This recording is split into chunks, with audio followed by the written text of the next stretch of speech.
Hello, everyone. Welcome to Our Home, Our Life. This is Michelle with you, and today is going to start a long series that we have coming. You will see each of us read a devotional every morning from this series. So, the first series we're starting with on this 7-day storms is fear. It's going to be on fear. It's called Anchorage, the 7 storms, and the first part I'm doing is your overview on what fear, the first one, is going to be. But there are 7 storms that we are going to go over, and the first one is fear. So it says the storms of fear in the lighthouse of faith. Actually, this is one that we sat down as a family over on Family of Faith to do. We were going to start this series as a family and sit down and do it. And we kind of got sidetracked because of life and things that was going on with us. So we decided to do it this way because this was reading it and it was a very good series and it goes through 7 different things. So this first one we're going to start with is fear. It says the storm of fear and the lighthouse of faith. Is it not a whirlwind? Is it not the very thing that makes the hairs rise on your arms, your heart beat in haste, and your awareness heighten? It's fear. It's not always a horror flick, drama, but it can stain our minds by way of fears of the unknown, poverty, criticism, and even failures. It's the storm that seized Peter's mind moments after he flattened the soles of his feet to the sea.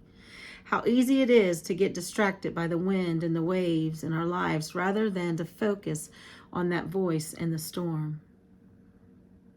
Now, I don't mean to be overly poetic. We all know it's incredibly difficult to muster up faith during the most trying moments of our lives. But perhaps I'm here to share with you that no mustering needs to take place, only a gaze. I imagine Peter locking into Jesus' eyes through the misty wind. I imagine him blustering with confidence when the Son of God said, "Come." Even if the courage was momentarily. We mustn't forget that 2 people in the Bible have walked on water, one of whom was Peter.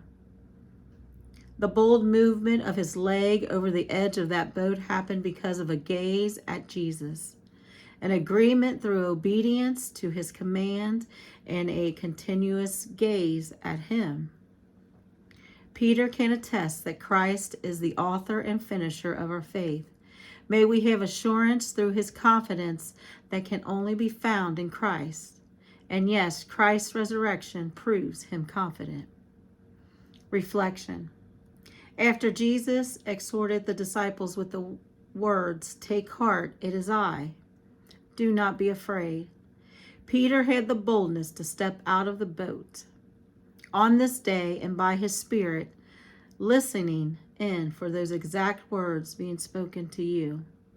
What is one particular way for you to fear not today?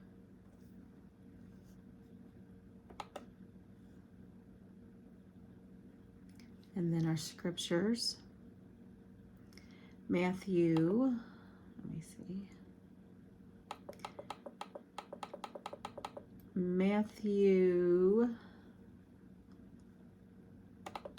14, I think it's 14 through 34, or 22 through 34. Matthew 14, 22 through 34.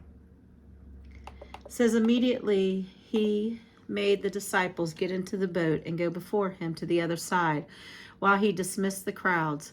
And after he had dismissed the crowds, he went up on the mountain by himself to pray. When evening came, he was there alone, but the boat by this time was long away from the land, beaten by the waves, for the wind was against them. And in the 4th watch of the night, he came to them walking on the sea. But when the disciples saw him walking on the seas, they were terrified and said, "It is a ghost." And they cried out in fear. But immediately Jesus spoke to them, saying, "Take heart, it is I. Do not be afraid." And Peter answered him, "Lord, if it is you, command me to come to you on the water." And he said, "Come." So Peter got out of the boat and walked on the water and came to Jesus. But when he saw the wind, he was afraid and began to sink and cry out, "Lord, save me." Jesus immediately reached out his hand and took hold of him, saying to him, "Oh, you of little faith, why do you doubt?" And when they got into the boat, the wind ceased, and those in the boat worshipped him, saying, "Truly, you are the Son of God."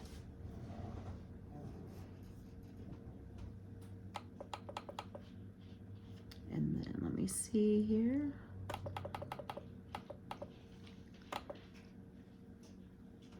And then our next verse is Hebrews 12:2. Looking to Jesus, the founder and perfecter of our faith, who for the joy that was set before him endured the cross, despising the shame, and is seated at the right hand of the throne of God.